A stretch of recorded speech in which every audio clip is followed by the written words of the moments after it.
Hi guys, my name is Ali. I just want to hop on here and give my opinion on Katie and Church's separation. I know that every relationship has their ups and downs, and it's not really other people's opinions on what happens with them because it's their relationship. It's not really anybody's business. But like, I just wanted to say, Church is an amazing guy, and a lot of people, he has a good fan base, and doesn't understand that. Like, she doesn't have that many followers, like that kind of fan base, you know. And she tried to play it off like, oh, he touched me when I didn't want to be touched. A partnership in a relationship is two people. It takes two to say yes or no. And when you're in a relationship, I have a fiance, and me and him sleep all night together, and he wakes up in the middle of the night, he's dead asleep, and he'll be hollering and screaming, or he'll hit the wall. I have nightmares. You're asleep, you don't know what you're doing, even if you're half asleep or asleep, it doesn't matter. He's half asleep half the time. um but like, and the point, Katie really didn't break up with him, and her whole message, there is nothing saying that she's gonna break up with him. She just left his house.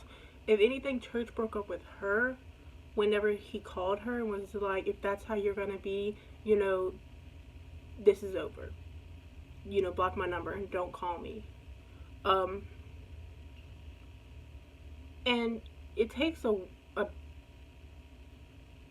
a lot for someone to get that hurt.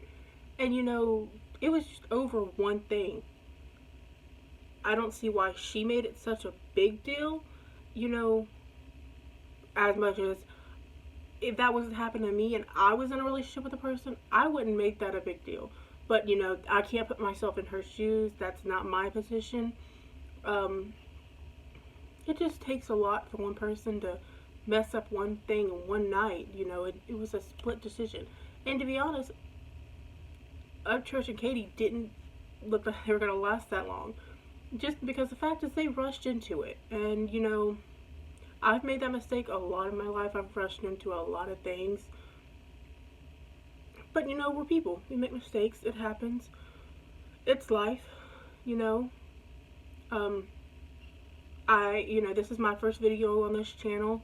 I'm trying to start up with me and my fiance. I just woke up. Sorry. Just give me a minute. Gotta collect my thoughts. It just takes a while for people to understand other people's situations.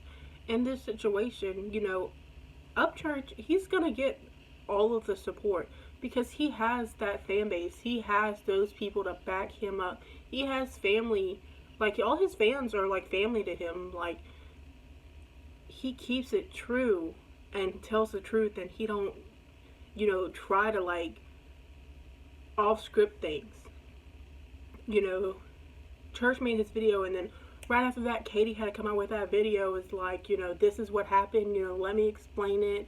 No, like, you were childish, and you yourself took into your own hands trying to make it look like, oh, this guy did this and this, when if you felt so uncomfortable, you should have just not been there, or you should have came and slept on the couch, or you could have just been like, I'm not comfortable being in the bed with you. I care about you, and I understand we're in a relationship, but I'm not comfortable being in the same bed as you. Can I please sleep down here? Or you could have told him before you got in bed. Like, we need to have a talk again. I understand we had this talk, but we need to talk about this a little bit more in person. There's just a lot of things that I've seen that looks like Katie just was trying to be childish about it. One second. And it takes a big person to admit they did wrong. you know, most people won't. They'll just shrug it off and be like, I didn't do it, But upchurch, he's a true person. He tells the truth, so he's gonna tell you, you know, I didn't do wrong. Like, this is what happened. This is how I feel about it, and then everybody else is gonna have their own opinion. It's just a matter of opinions. But I hope everybody has a great new year, and likes my video and subscribes to me. I think, telling the truth and being who you are is how life should be. So, it's just life.